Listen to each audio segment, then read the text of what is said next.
Qarşılayın GSE MPAV.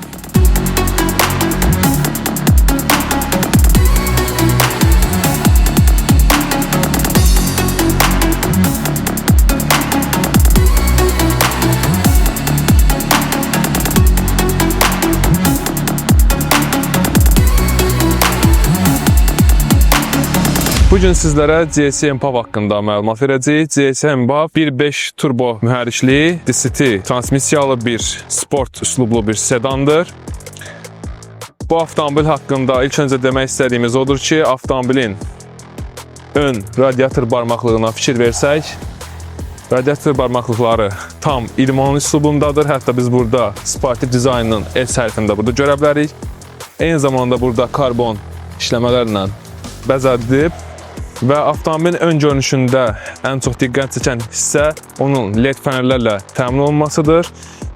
Və burada gündüz işıqlarından da danışa bilərik. Burada ən son texnologiya olan LED işıqlardan istifadə olunub. Daha sonra avtomobilin yan tərəfinə keçid etsək, biz orada 18 düymlük yüngül lehimli sportiv dizaynlı diskləri görə bilərik.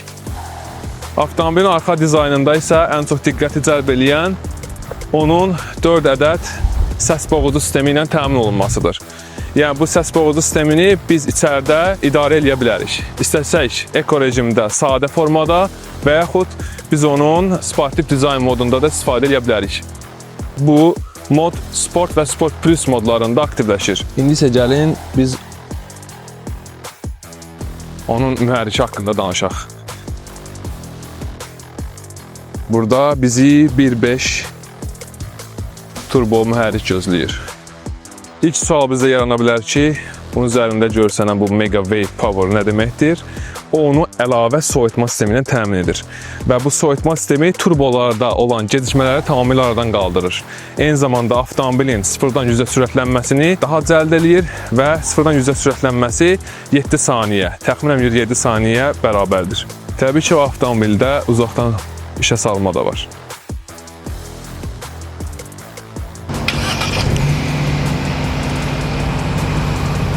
Eyni zamanda biz avtomobildən uzaqlaşdığımız zaman avtomobil qapılarını bağlayır və ona yaxınlaşdığımız zaman da avtomobil qapılarını açır.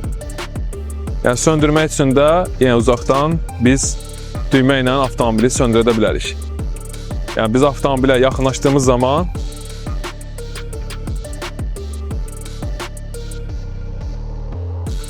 avtomatik qapılar açılır. Və təbii ki, biz uzaqlaşdığımız zaman da heç nəyə basmıram, qapılar avtomatik bağlanır. Burada çox danışacağımız bir şey yoxdur. Gəlin keçək avtomobilin salonuna. Avtomobilin salonuna əyləşdiyimiz zaman bizi sportiv bir dizayn qarşılayır və burada karbon işləmələri görə bilərik. Avtomatik əl əyləci, auto hold, drive mod idarə etmək üçün, yəni sürüş modlarını idarə etmək üçün olan bir düymə və monitorun səsini artırıb azaltmaq üçün başqa düymələr var. Və digər formada baxsaq, görərək ki, burada sportiv dizaynlı sükandan istifadə olunubdur. Ən incə özəlliyə qədər düşünüblər burada. Hətta biz əyləci bastığımız zaman start-stopun üzərində yanan bu yaşıl işıq isə bizi təəccübləndirir ki, bu sportiv bir dizayna bu yaşıl işığı da qeyd ediblər. Avtomatik transmissiya tamamilə təkmilləşdirilmiş transmissiyadır ki, bu VDCT, yəni WDCT adlanır ki, hansı ki, yaş müftalı transmissiyadır və bu o deməkdir ki, tamamilə gecikmə yoxdur. Yəni sürət sənin öz əlindədir. Burada biz drive modlara baxış keçirsək, ilk öncə standart rejim, yəni burada monitorda da görsənir və eyni zamanda burada da görsənir və eko modunda avtomobilin səsi də, yəni stabil səs də olur.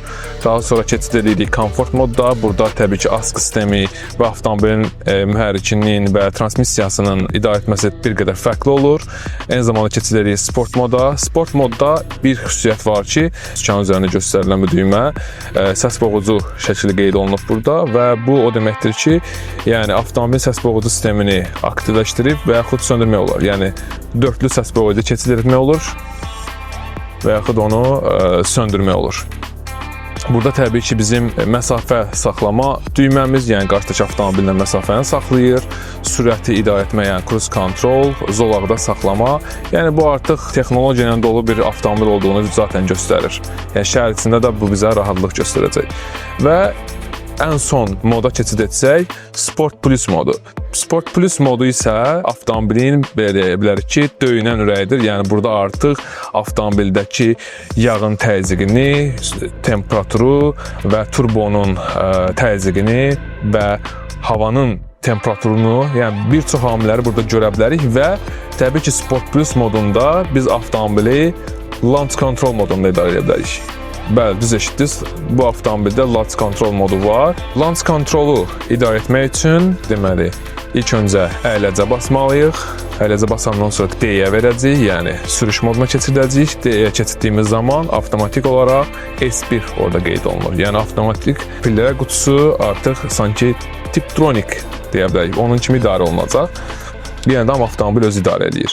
Və ondan sonra isə biz əyləclə eyni zamanda qazı da basmalıyıq. Yəni qazı bastığımız zaman burada biz həmin o modun aktivləşdiyini görəcəyik. Launch Control sözü artıq gələndən sonra biz stabil formada ayağımızı qaza basırıq. 2000 abortdan sonra ayağımızı tormozdan çəkirik. Eyni zamanda avtomobilin digər xüsusiyyətlərindən danışmaq istəyirəm. Avtomobilin digər xüsusiyyətlərinə baxsaq, təbii ki, bütün avtomobillərdə olması gerəkən bir funksiya var ki, Apple CarPlay funksiyası var. Biz buradan kondisioner sistemini də idarə edə bilərik. Yəni hər bir şeyi biz burada monitordan da idarə edə bilərik və yaxud burada fiziki düymələrdən də istifadə edə bilərik. Orta konsolda olan karbon izləmələrdən qapının üzlüyündə də istifadə olunub. Burada düzü sərt plastikdən istifadə olunub, amma bu isə yumuşaq olduğuna görə təbii ki, komfort verir. Yəni qolumuz tam komfort zonada olur. Eyni zamanda avtomobilin monitoru və alətlər paneli sürücüyə istiqamətlənibdir. Çünki bu tam sürücüyə istiqamətlənmiş bir avtomobildir, yəni sportiv bir avtomobildir. Burada da dəri işləmələrdən istifadə olunub, yəqin ki, dəri əvəzləyicidən istifadə olunubdur. Yəni bir gəncə belə deyə bilərik ki, gəncə lazım ola biləcək bütün özəlliklər bu avtomobildə öz əksini tapır. Eyni zamanda təbii ki, bunu ailə də sürə bilər. Burada avtomobilin açıla bilir tavanı da var. Yəni sizə lazım olan bütün funksiyalar burada öz əksini tapır. Burada uşaq oturacaqlarının, yəni arxada uşaq oturacaqlarının ISOFIX ilə birləşdirilməsi, yəni bu funksiyalar da var. İndi belə deyə bilərik ki, digər avtomobillərdə ümumiyyətlə görmədiyimiz bütün pəncərələr avtomatik formada açılır, bağlanır. Yəni biz İndi deyə bilərik ki, bir çox avtomobil birləşənləri hələ də ancaq sürücü tərəfi açıb bağlayan düymədən istifadə edirlər avtomatik formada. Amma bunda, yəni bu cür sportiv bir sedanda onu belə düşünüblər. İndi isə keçək avtomobilin sürüş testinə.